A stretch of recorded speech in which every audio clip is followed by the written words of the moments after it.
1633년 런던의 세인트 제임스 궁에서 잉글랜드의 국왕 찰스 1세와 앙리에타 왕비 사이에 두 번째 아들이 태어났으니 부친의 이름을 따서 지어진 그의 형과 달리 죽은 조부의 이름을 따서 지어진 그의 이름은 바로 제임스 스튜어트였습니다. 태어나자마자 차남으로서 요크 공작의 자귀를 부여받은 제임스는 부모의 넘치는 사랑 아래 형 찰스, 누나 메리와 우애를 다지며 행복한 유년기 속에 성장하였고, 어려서부터 부친 찰스 1세를 모범 삼아 경건한 신앙심을 갖게 된 그는 자신의 신념에 있어 좀처럼 흔들리지 않는 원칙주의적 면모를 지니게 되었는데요. 그러나 한편으로 절대 타협하지 않는 그의 이러한 외골수적 기질은 훗날 그의 정치가로서의 행보에 있어 두고두고 발목을 잡아 끝내 크나큰 비극에 이르게 하는 치명적 요소로 작용하게 됩니다. 제임스가 만 10살이 채 되기 전인 1641년 부친 찰스 1세와 의회에 멈추지 않는 갈등 속 결국 잉글랜드는 기나긴 내전에 휩싸였고, 제임스 역시 어린 나이임에도 형 찰스와 함께 아버지를 따라 참전했으나 1차 내전이 종결되던 1646년 왕당파의 거점인 옥스퍼드가 함락되면서 제임스는 그만 의회군의 포로로 붙잡혔고, 그가 태어난 세인트 제임스 궁에 사실상 감금되었는데요. 그러나 2차 내전이 거의 끝나가던 시점인 1648년 신하의 도움을 받아 2년 만에 가까스로 탈출에 성공한 제임스는 조국을 떠나 네덜란드를 거쳐 프랑스에 도착해 어머니 앙리에타 왕비 및 형제들과 합류하게 됩니다. 그렇게 1년이 지난 1649년 제임스는 결국 형과 함께 부친의 처형 소식을 듣게 되었고, 곧이어 형 찰스가 스코틀랜드의 독자적인 왕으로 추대되었으나 제3차 내전에서 크로멜에게 패배해 또다시 기나긴 망명기에 들어가면서 존경하던 부친의 죽음과 함께 풍비박산된 왕실과 처량한 그의 현실을 보며 깊은 상실감에 빠지게 되는데요. 그러나 부친에 대한 복수를 잊을 수 없던 그는 결국 다시 일어섰고, 그가 19살 성년이 되던 해인 1652년 제임스는 그가 망명 중이던 프랑스 군대에 입대하게 됩니다.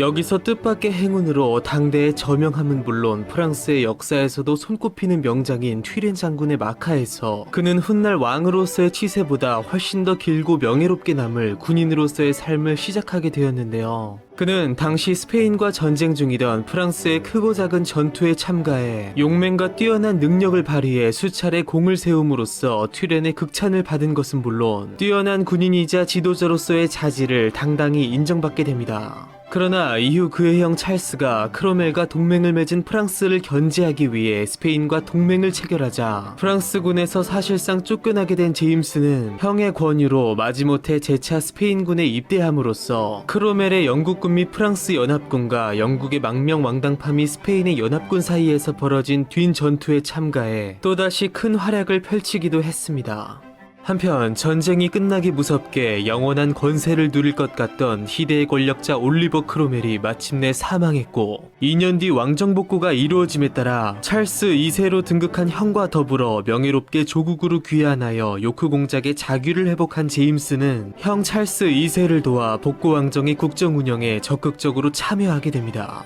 무엇보다 동생의 군인으로서의 능력과 경험을 누구보다 잘 알았던 찰스 2세는 제임스를 왕립 해군의 수장인 최고 사령관에 임명했고, 그렇게 제임스는 망명 시절 군대에서 쌓은 경험을 토대로 엄격한 규율을 바탕으로 한 해군의 효율성 유지와 조직 개선을 위해 많은 노력을 기울이게 되는데요. 그는 왕국의 상류층인 귀족 자제들과 차상위 계층이라고 할 수 있는 젠트리층 모두를 차별 없이 해군 장교로 유입시킨 것은 물론 실전 경험과 기술이 풍부한 옛 공화국 시절의 장교들까지 그대로 자리를 유지시켰으며, 모든 군인들에게 예외 없이 능력에 따라 출세를 보장해 주었으니 이때부터 잉글랜드의 중산 계층에게 왕립 해군은 돈만 축내는 애물단지가 아닌 신분 상승의 사다리로 탈바꿈하게 됩니다. 무엇보다 제임스는 그가 직접 훈련시킨 왕립 해군을 이끌고 제2차 영란전쟁에 출전해 무수한 전공을 쌓으며 아메리카 대륙 내 네덜란드의 식민지였던 뉴 암스테르담을 무혈 점령하는 쾌거를 이루어냈으니,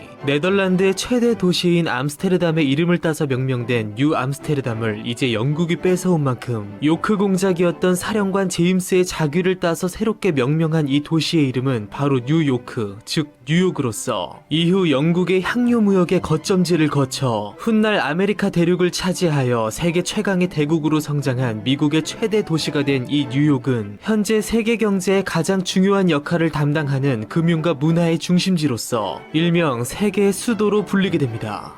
이처럼 우리가 현재 인식하는 깊은 역사를 자랑하는 영국의 왕립해군, 즉 로얄 네이비의 상당 부분은 바로 이 당시 제임스에 의해 이루어진 작품들이었으며 이후 세계 최강의 해군력을 자랑하며 역사적으로 무수히 많은 명제독들을 배출한 영국에서도 요크공 제임스는 절대로 빼놓을 수 없는 위대한 제독의 이름으로서 영원히 기억되게 됩니다. 이른 나이에 맞이한 좌절의 늪에서 헤어나와 위대한 군인이 되어 수많은 전공을 세운 것은 물론 다시 조국에 돌아와 무수한 업적들을 이루어낸 제임스. 그러나 이러한 영광스러웠던 청년기와 달리 앞으로 펼쳐질 그의 장년기는 슬픔과 오욕으로 점철될 고난의 세월이었으니 과연 어떤 시련들이 그를 기다리고 있는 걸까요? 왕립 해군의 총사령관으로서 해군력 증강과 식민지 개척을 통한 영국의 해상 통제권 확장에 기여한 제임스는 나아가 제2차 그리고 제3차 영란 전쟁에서 영국 해군을 총진두지휘하며 대외적 명성을 드높였고 대내적으로도 그의 명성을 높이는 특별한 계기를 맞닥뜨리게 되는데요. 런던 대화재가 일어났을 당시 형 찰스 2세로부터 화재 진압의 중책을 명받은 제임스는 효율적인 진화 작업을 위한 조직을 설립하는 한편 민심을 교란시키는 유언비어에 대해서는 친히 나서서 적극적으로 해명했으며 요크 공작 전하께서는 어려움에도 불구하고 밤낮으로 진화 작업에 매진하여 백성들의 마음을 얻었다는 기록이 있을 정도로 몸소 물동이를 들며 진화 작업을 거두는 등 솔선수범, 즉 노블리스 오블리제의 전형을 보여주었습니다. 그러나 이처럼 찬란했던 그의 왕정복고 초기의 모습과 달리 앞으로 펼쳐질 그의 앞날에는 다소 험난한 여정이 예정되어 있었습니다.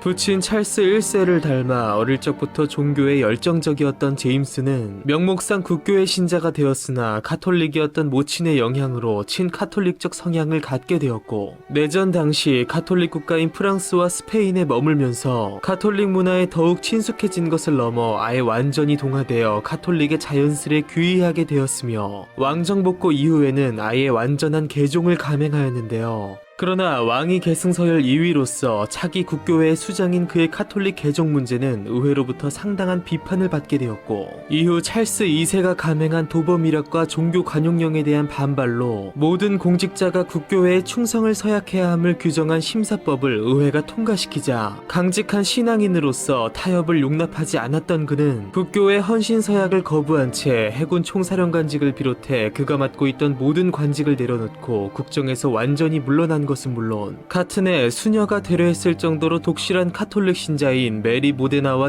재혼함으로써 자신의 카톨릭 신앙이 확고함을 만방에 알렸습니다. 한편 제임스는 자신의 신앙과 별개로 사별한 전 부인에게서 얻은 두 딸 메리와 앤을 왕실의 법도에 따라 국교도로 양육했고 형 찰스 2세가 외교 문제를 비롯해서 친카톨릭 정책으로 바닥난 민심을 끌어올리고자 그의 조카 메리와 네덜란드의 총독 빌럼의 혼인을 제임스에게 제안하자 그는 이에 역시 반대하지 않고 형의 뜻을 존중해 기꺼이 따르게 됩니다. 그러나 이것과 별개로 형 찰스 2세가 점차 나이가 들어감에도 끝까지 적자를 보지 못한 만큼 왕위 계승은 결국 동생인 제임스에게 돌아가게 되어 있었고 제임스가 국교도가 아닌 완고한 카톨릭 교도였던 만큼 그의 왕위 계승이 또 다른 국가 분열 사태를 초래할 것을 우려한 의회가 그를 반대한 휘급파와 찬성한 토리파로 갈라져 강하게 대립한 것은 물론 교황청과 영국 내 카톨릭 교도들이 합심해 제임스를 왕으로 옹립하여 영국을 카톨릭 세력권으로 집어삼키려 한다는 일명 교황의 음모로 불리는 이 실체를 확인할 수도 없는 소문이 삽시간에 잉글랜드 전체에 퍼져 전국을 집단 공포에 빠뜨림에 따라 곳곳에서 카톨릭 교도를 향한 테러와 방화가 일어났으며 물 만난 고기 마냥 그를 반대한 휘급파가 급기야 제임스를 아예 왕위 계승 범위에서 제외시키는 내용의 법안을 상정하는 일명 제임스 왕위 배척 사건으로 나타나게 되었는데요. 그러나 찰스 찰스 2세는 그의 동생을 지키고 왕실의 법도를 세우고자 낭서를 최초 퍼뜨린 자를 색출해 처벌하고 휘급파의 왕위 배제 법안을 무력화시키는 등 강경 대응했고, 휘급파 급진 세력들이 그와 제임스를 암살하려 한 라이하우스 사건까지 벌어지자 가담자들을 철저히 처벌하는 등 엄정한 대처로 흔들리던 그의 통치권을 공고히 한 것은 물론 사랑하는 동생 제임스와 그의 왕위 계승권을 끝까지 비호했고, 연속된 불미스러운 사건으로 제임스의 계승 반대 세력들이 곧 반역 세력으로 귀결됨에 따라 그의 후계를 둘러싼 불만 역시 잠시 가라앉게 됩니다. 그렇게 2년의 시간이 흘러 국왕 찰스 2세가 발작을 일으키며 끝내 사망했고, 모두의 우려 속 국교의 나라인 잉글랜드에서 단순 친카톨릭도 아닌 아예 완전한 카톨릭 교도인 제임스가 웨스트민스터 성당에서 대관식을 치르고 끝내 왕위에 올랐으니, 그가 바로 끝없이 종교 갈등을 일으키며 훗날 명예혁명의 단초를 제공하게 되는 스코틀랜드의 제임스 7세이자 잉글랜드 스튜어트 왕조의 제4대 왕 제임스 2세였습니다. 왕리 패군의 개척자이자 신앙의 문제를 뛰어넘어 끝내 영국의 왕위를 거머쥔 제임스 2세. 그러나 타협을 불허하는 외골수적 성격과 타 종교에 대한 굳건한 신념을 가진 왕의 등장은 국정에 꺼지지 않을 대혼란을 또다시 예고했으니, 그는 과연 왕으로서 어떤 삶을 살며 어떤 일들을 겪게, 아니 자초하게 될까요?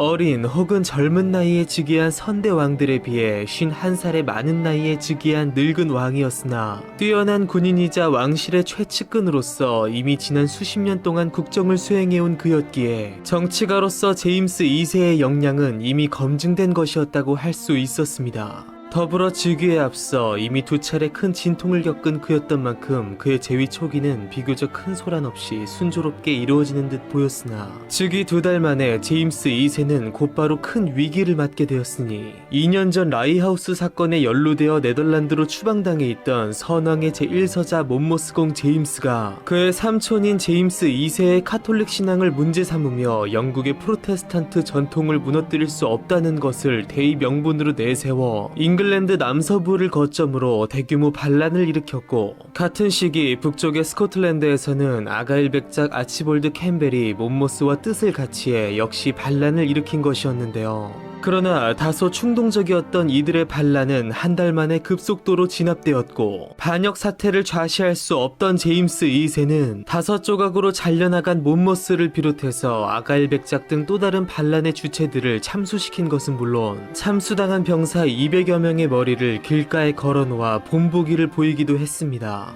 그는 이 위기 사태를 자신의 왕으로서의 강한 지도력을 국민에게 보여줄 수 있는 절호의 기회로 여겼으나, 한편으로 이미 예상된 자신에 대한 거센 반발을 보며 그의 반대 세력과 그 저변에 깔린 국민적 정서를 어떻게 조율해 나갈지에 대해 깊이 고민하게 되었는데요. 그러나 또 한편으로 자신의 카톨릭 신앙에 대한 거센 위협을 느낀 그는 종교적 문제에 있어 극도로 방어적 태도를 갖게 된 것은 물론, 국민의 불신을 받는 왕으로서 일종의 피해의식을 갖게 됨으로써 자신이 주도하는 정책에 거의 병적으로 집착하게 되었고, 그의 본래 뜻과는 달리 오히려 극단적인 비타협적 자세를 취하게 되었으니, 그의 이러한 모습은 앞으로 닥쳐올 또 다른 파국을 예고하게 됩니다. 그는 이후 가톨릭 국가들과 활발한 교류를 추진하는가 하면 심사법을 무시한 채 가톨릭 신자들을 국가 고위직에 임명했고, 이에 반발하는 7명의 국교회 주교들을 불법으로 체포했으며, 여기에 결정타로서 그의 형 찰스 2세가 한 차례 시행했다가 거센 반발을 샀던 종교 관용령을 2번에 걸쳐 연달아 발표함으로써 엄청난 폭풍을 불러오게 됩니다.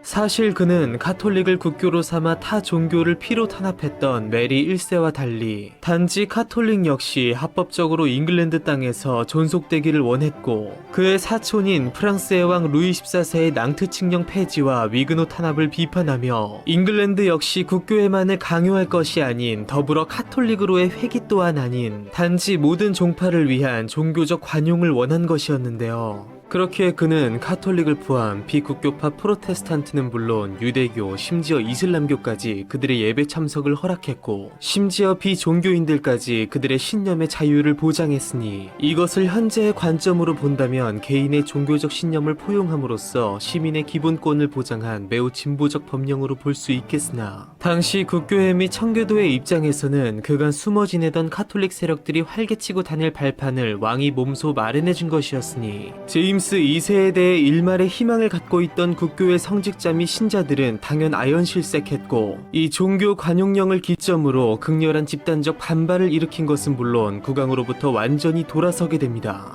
그러나 예전 찰스 1세 때와 같은 왕을 처형시키는 비극도 크로멜 시대의 공포도 원하지 않았던 대다수 국민들은, 왕이 이미 50대 중반의 고령인데다 그의 자녀들은 카톨릭인 부친과 달리 국교도 신자였던 만큼 왕의 사망과 그들의 왕위 계승까지 조금만 버티면 될 것이라는 막연한 생각을 하였으나, 삶이라는 것이 늘 그렇듯 예상치 못한 문제가 발생하고 말았습니다. 이례적으로 정식으로 2번의 결혼을 경험한 제임스 2세는 복고왕정 초기 어머니 앙리에타 태후의 반대에도 불구하고 타국의 왕족도 아닌 이제 갓 귀족이 된 클레런든 백작의 딸 앤 하이드를 사랑하여 결혼하였고, 그녀와의 관계에서 장녀 메리와 차녀 앤을 보았는데요. 그러나 그의 결혼 11년차 헌신적이었던 아내 앤 하이드는 남편의 주기를 보지 못한 채 임종을 맞이했고, 2년 뒤 제임스는 그보다 무려 25살이 어린 이탈리아 북부 모데나 공국의 메리와 재혼했으며, 카톨릭 신자였으나 수려한 외모에 차분한 성품을 지닌 그녀는 결혼 후 10년 동안 임신과 출산을 거듭했으나 끝없이 안타까운 결과를 맞이한 만큼 첫 아내에게서 얻은 2명의 딸 이후 국왕은 더 이상의 자녀를 얻지 못하였는데요.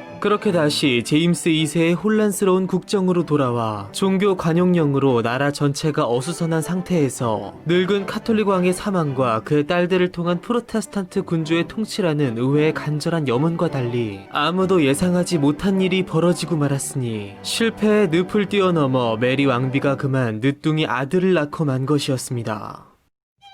20년 전 왕제의 신분에서 2딸의 국교도로서의 양육을 허락한 진원 과거와 달리 종교 관용령까지 선포한 왕의 입장에서 갓 태어난 그의 아들은 철저히 카톨릭 신자로 양육되어 왕위를 계승할 것이 불보듯 뻔해지자 결국 의회는 특단의 대책을 간구하게 되는데요. 그들이 생각하는 특단의 대책이란 과연 무엇이며 연달아 새로운 국면을 맞게 된 제임스 2세의 운명은 과연 어떻게 될까요?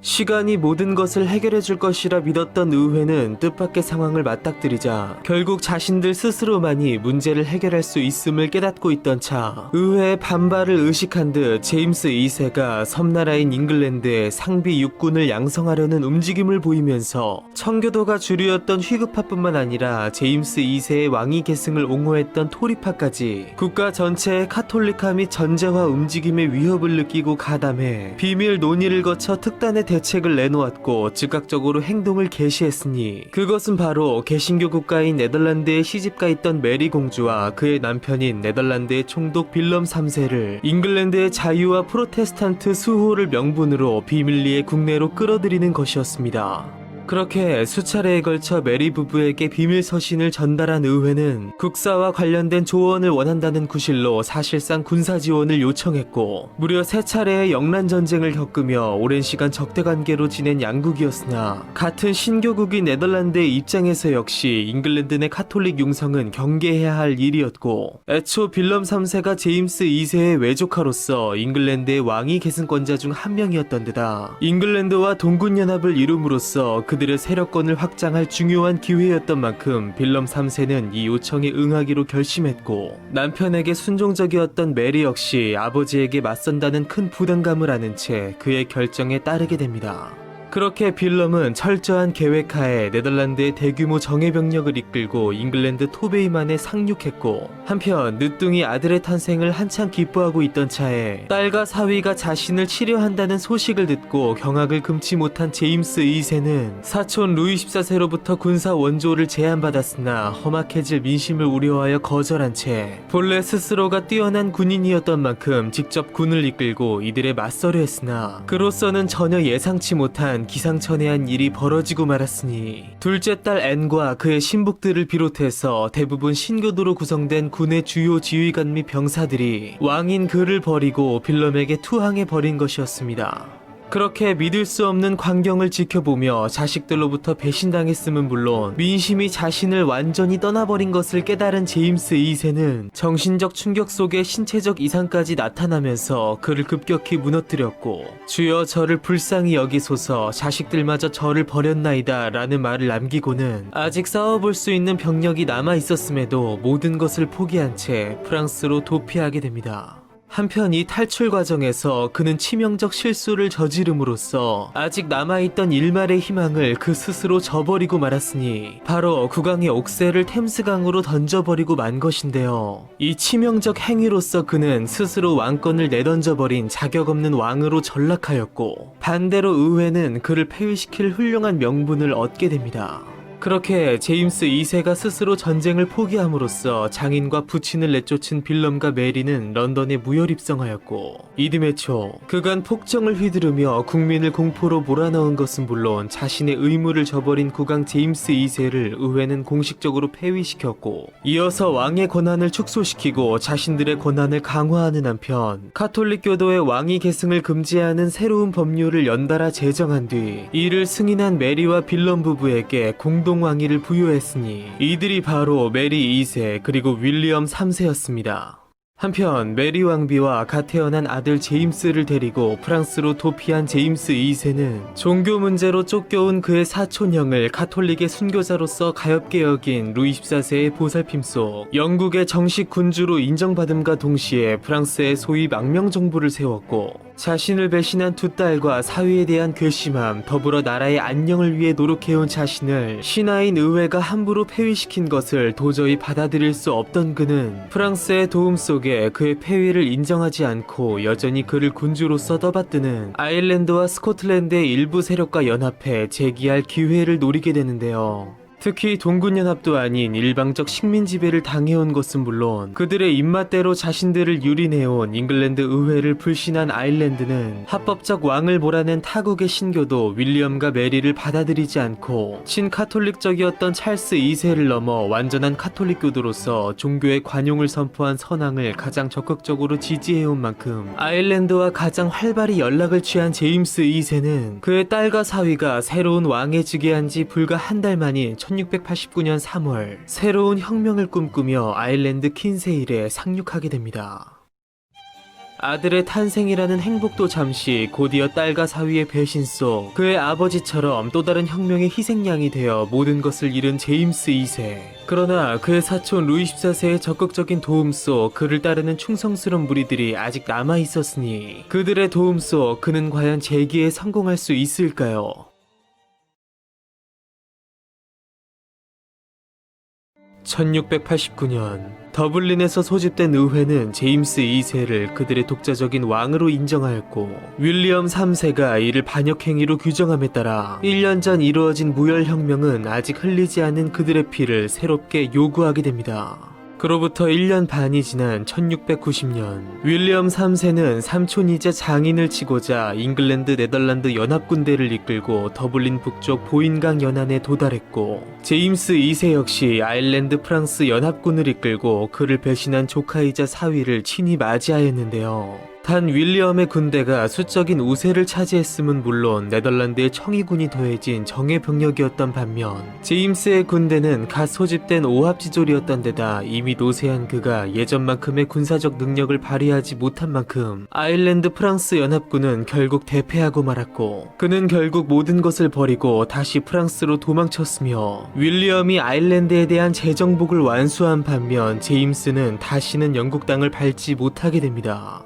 2년 전 잉글랜드가 그를 버렸다면 이번에는 그가 아일랜드를 버리고 떠나온 만큼 절망감과 죄책감 속 모든 희망을 잃고 무기력해진 제임스 2세는 그의 어린아들 제임스와 더불어 그의 나이 60이 넘어 태어난 그의 막내딸 루이자 마리아를 보는 기쁨과 왕비 메리의 헌신적인 보살핌 속 그를 지탱하는 유일한 원천인 신앙에 몰두하였는데요. 그런 그를 지켜보며 루이 14세가 윌리엄 3세를 잉글랜드의 왕으로 인정하고 제임스 2세를 더 이상 지원하지 않을 것을 약속한 레이스 베이크 조약은 그나마 존재하던 신라 같은 보기의 희망을 송두리째 앗아가 버렸고, 더욱 무기력해진 속 자신의 인생 전반에 대한 회의를 느끼며 남은 생애를 참회자로서 살아간 그는 왕위에서 폐위된 지 12년 만인 1701년 67세의 나이로 생을 마감하게 됩니다. 그렇게 제임스 2세가 사망하자 폐위 이후에도 그를 헌신적으로 섬겨온 메리 왕비는 죽은 남편을 기리며 남은 여생을 상복 차림으로 지냈고, 혁명의 단초를 제공했던 그녀의 아들 제임스 프랜시스 에드워드가 아직 13살인데다 딸 루이자 마리아 역시 이제가 9살을 넘긴 만큼 두 자녀를 성실히 기르는 한편 아들의 정당한 왕권 회복을 위해 노력하게 되는데요.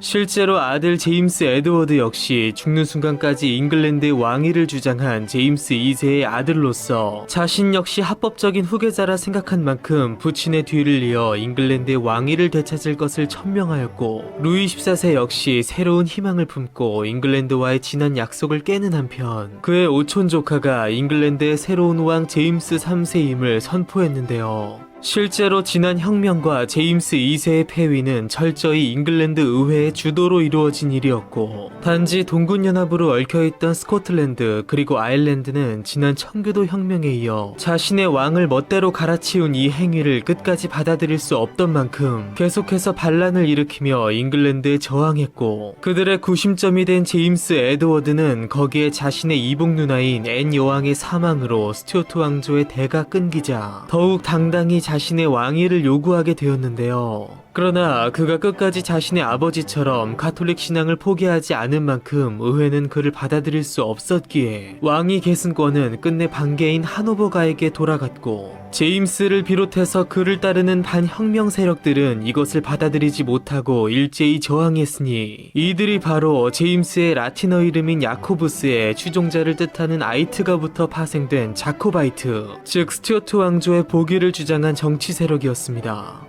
자코바이트는 프랑스 등 해외 세력의 지지를 받으며 잉글랜드 안팎으로 크고 작은 정치적 군사적 행동을 일으키며 스튜어트 왕조의 부활을 꾀하였는데, 그들은 먼저 1715년 제임스 에드워드를 위시하여 스코틀랜드 하일랜드 지방에서 반란을 일으켰으나 곧바로 진압되었고, 30년 후인 1745년 오스트리아 왕위 계승 전쟁의 혼란을 틈타 제임스의 아들 찰스 에드워드를 찰스 3세로 위시하여 스코틀랜드가 또다시 대규모 반란을 일으켰고, 스코틀랜드 전역은 물론 런던까지 함락시킬 뻔했으나 영국 본토에서 일어난 사상 최후의 지상전인 컬로든 전투에서 잉글랜드군에 괴멸당함으로써 자코바이트 운동은 사실상 종말을 맞이하게 됩니다. 이후 제임스 에드워드와 그의 아들 찰스 에드워드마저 사망한 뒤에는 그의 동생 헨리 베네딕트가 남았으나, 헨리는 아버지와 형과 달리 영국의 왕위를 되찾으려는 노력을 전혀 하지 않은 채 교황청에 남아 성직자의 길을 택하였고, 그렇게 그는 훗날 사망할 때까지 60년간 추기경의 자리를 지킴에 따라 교회 역사상 가장 오랜 기간 추기경을 역임한 인물로 남게 되었으며, 그렇게 헨리가 사망한 이후 사실상 정통성과 주변의 지지를 잃었으나 아직 끝나지 않은 자코바이트의 계승은 다시 혈통을 위로 거슬러 올라가 분가인 외국의 사르데냐 합스부르크를 넘어 독일의 비텔스바흐 왕가에게로 넘어갔으며, 찰스 1세의 먼 후손이자 비텔스바흐가의 당조인 바이에른의 프란츠 공은 현재 살아있는 자코바이트의 왕위 요구자로서 그렇게 현재 영국이 아닌 파리 생제르맹 수도원에 안장되어 있는 제임스 2세의 시신처럼, 그리고 바티칸의 성 베드로 대성당에 안장되어